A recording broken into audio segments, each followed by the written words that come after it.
কিছুদিন আগের ভিডিও করা, তো সেটা আমরা পোস্ট করতে পারিনি।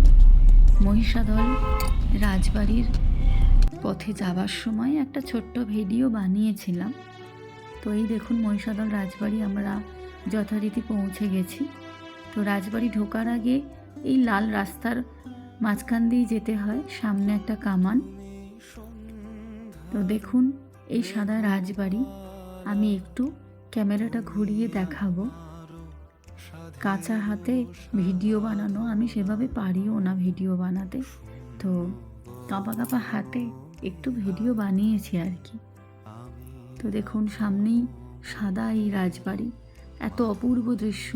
সে সাদা রাজবাড়ি যেন আকাশের সঙ্গে মিশে একাকার হয়ে গেছে।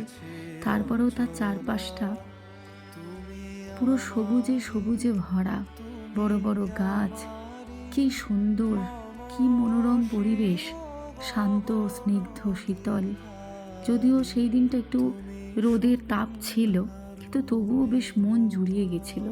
এই যে ক্যামেরাটা একটু ঘুরিয়ে চারপাশটা একটু দেখিয়ে দিলাম। আরও আছে পেছনের দিকটা, চারিদিকে তো অতটা ঘুরতে পারিনি। তো তারপর একটু নিজেকেও দেখিয়ে নিলাম আর কি। এই অপটু ভিডিও যে বানায় তাকে একটু দেখে নিন আপনারা।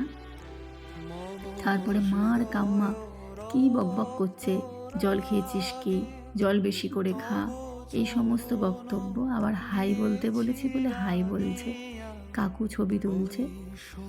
যাবেন না বলেছিলেন উনি, তো যখন ওখানে পৌঁছালেন উনি যথারীতি মোহিত হয়ে গেছেন। এটাই রাজবাড়ির সামনের গেট। ভেতরে ছবি তোলা নিষিদ্ধ ছিল, তো আমরা তুলতে পারিনি।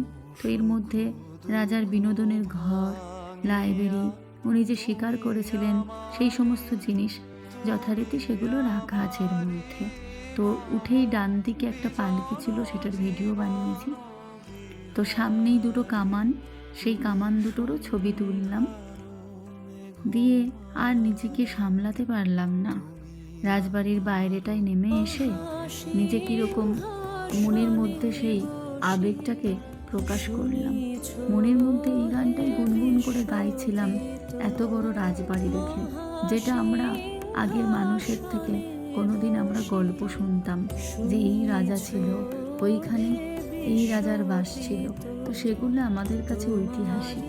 তো যখন সেটা আমরা চোখের সামনে দেখি আমাদের কত ভালো লাগে আর কীরকম একটা আবেগী হয়ে পড়ি।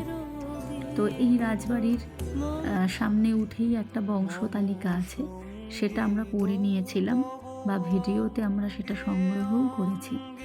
আর এই রাজবাড়ি সম্পর্কে কিছু কথাও এখানে লেখা রয়েছে।